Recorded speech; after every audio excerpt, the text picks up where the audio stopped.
The American Dream Mall in New Jersey is one of the strangest places in all of North America. If you didn't know it existed, that's not surprising because even though it's technically a mall, it isn't really like malls are usually thought of. It's not just huge, although it is insanely large, over 2 million square feet of gross leasable area.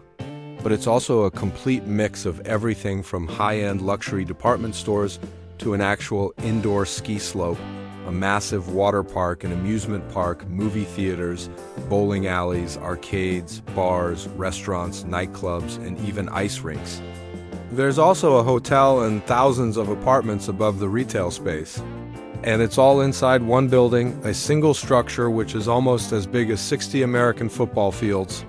To put all of this into perspective, here's a tour of the American Dream Mall, one of the weirdest places in America. Let me start by saying that there are plenty of truly giant malls out there, but none of them offer quite the same experience as the American Dream. The Dubai Mall is bigger, but it doesn't have a ski hill or an indoor water park or dozens of roller coasters. The Mall of America is similar in size and also has an aquarium and a theme park, but again, nothing like the sheer variety at the American Dream. This place is simply unmatched anywhere else in the world. And so to explain what makes the American Dream Mall so strange, we need to go back to the beginning. Before being reborn as the American Dream, the mall was known as Xanadu. It was first proposed in 1973, and after years of financial struggles and multiple bankruptcies, it finally opened in 1980, only to be an immediate and total failure. What went wrong? Well, you can probably already tell from the name alone. The whole thing looked like a psychedelic nightmare. A surreal landscape of impossible geometry, bright primary colors, impossible angles, and strange textures. Basically, it resembled nothing so much as a giant piece of abstract art, something which is fine for a museum, but not necessarily great for attracting shoppers. Take a look at these before and after photos. From the outside, the place looks like a children's drawing brought to life. The architect behind this monstrosity was famous for designing buildings that broke all of the rules. His work is polarizing to say the least. Personally, I think it's ugly as sin. But even putting my personal taste aside, you can see why this particular design was a major problem. Compared to more typical malls which want to look nice, elegant, and respectable, the exterior of Xanadu looked insane, ridiculous, laughable, a suburban clown college rather than a venue for upscale shopping.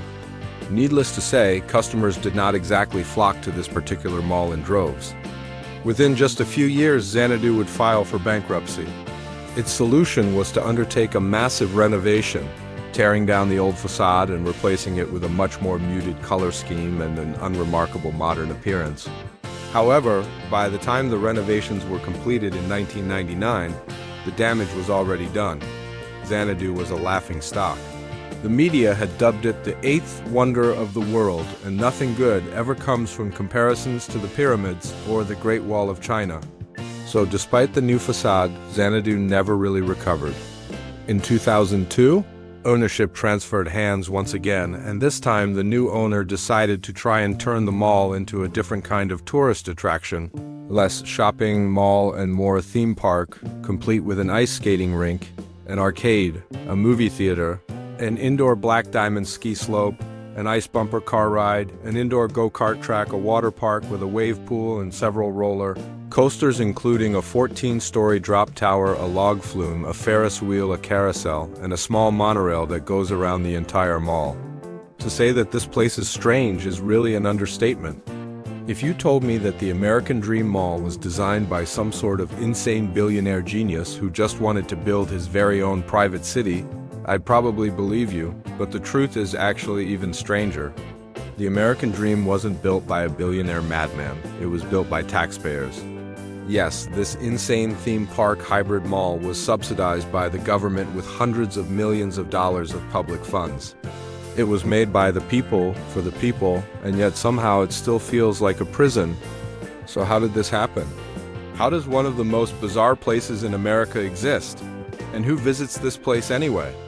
Well, let's start with the history. In 1973, the government of New Jersey approved plans for a new highway interchange on the New Jersey Turnpike, specifically an exit right next to the Meadowlands Sports Complex, home of the New York Jets and the New York Giants. The idea was that a highway interchange right next to a sports complex would be a great opportunity to develop the area, perhaps with a shopping mall.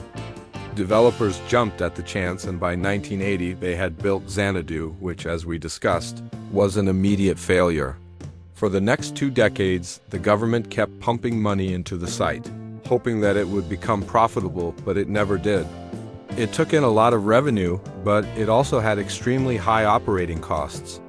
Not to mention the massive interest payments on the hundreds of millions of dollars worth of debt that it had taken out. The bottom line is that the mall lost money hand over fist. Today, the American dream owes nearly $3 billion to the government of New Jersey. That's right. The state literally lent hundreds of millions of dollars to a shopping mall so that it wouldn't go bankrupt. Some people might call this socialism, but I'm not going to get into politics. Regardless of what you call it, the fact remains that the American dream is one of the most economically questionable developments ever undertaken. If you visited the mall, you'd never know anything like this happened, of course, because today it seems to be doing okay. It's certainly not breaking any records in terms of profitability. No one's rushing to invest in this place. But it's apparently making enough money to cover its operating expenses and its interest payments, which is the bare minimum. And when I say that this place is strange, I don't just mean its history or its finances. I mean the mall itself. There are many malls out there, but the American dream is unlike any other. It's hard to describe unless you visit yourself, but I'll do my best to give you a sense of what it's like. For starters, the mall is enormous. It's so large that it has its very own zip code, its own dedicated bus line, and its own parking garage with more than 7,000 spaces. You could easily spend hours walking around this mall and still not see everything that it has to offer.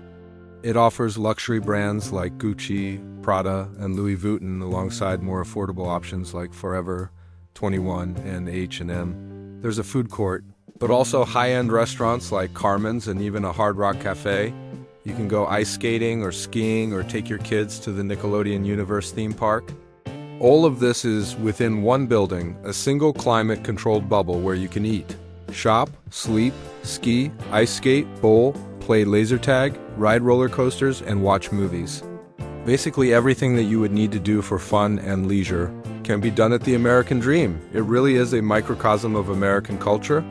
The mall has been called the 8th wonder of the world, but it's also been criticized as emblematic of American consumerism, a soulless monument to mass consumerism, a place where you can spend all of your money and never even leave the building.